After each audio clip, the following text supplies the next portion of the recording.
पाठ 9 सूरज और हवा। शैक्षिक कहानी। पाठ का मूल भाव। हमें अपनी समर्थता या बल पर घमंड नहीं करना चाहिए। इस कहानी से हवा और सूरज के द्वारा इसी को वर्णित किया गया है। सीखने के प्रतिफल। Learning outcomes. चारों कौशलों का विकास होना, मौखिक, बहुविकल्पीय, लिखित भाषा ज्ञान एवं रचनात्मक कौशल आधारित प्रश्नों के उत्तर देना, किसने किससे कहा की जानकारी प्राप्त करना। बहुत समय पहले की बात है, एक बार हवा को अपनी शक्ति पर घमंड हो गया। वो सूरज के पास गई और बोली, मैं सबसे अधिक शक्तिशाली हूँ, तुम मुझसे सामना नहीं कर सकते। यह सुनकर सूरज को आश्चर्य हुआ। वह बोला, अपनी शक्ति पर इतना घमंड करना अच्छी बात नहीं।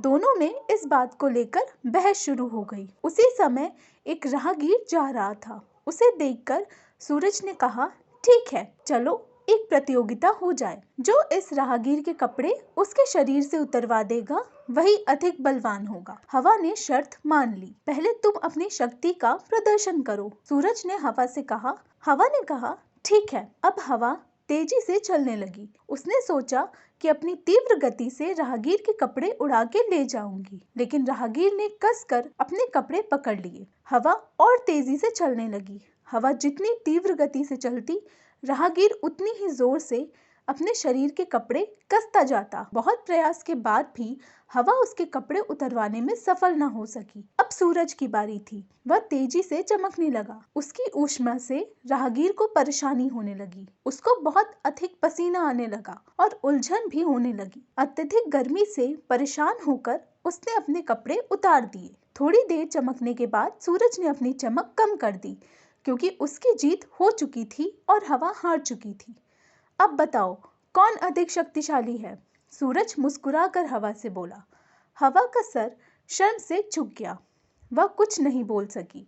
सूरज ने उसे समझाया, प्रत्येक व्यक्ति में कुछ न कुछ गुण अवश्य होते हैं, इसीलिए अपने गुण को अधिक और दूसरे के गुण को कम समझना मूर्खता है। यह सुनकर हवा ने अपनी गलती स्वीकार कर ली। दोनों फिर से मित्र हो गए। हवा मंद मंद चलने लगी। सूरज की गर्मी भी अब कम हो गई। शिक्षा। हमें कभी भी अपनी शक्ति पर घमंड नहीं करना चाहिए। नैतिक मूल्य। हमें अपने गुणों पर कभी भी घमंड नहीं करना चाहिए।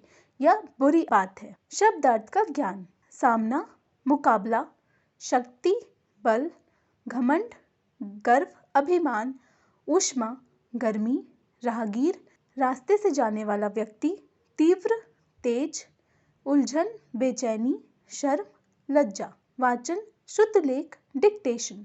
शक्ति, घमंड, आश्चर्य, प्रतियोगिता, राहगीर, बलवान, शर्म, धीरे धीरे।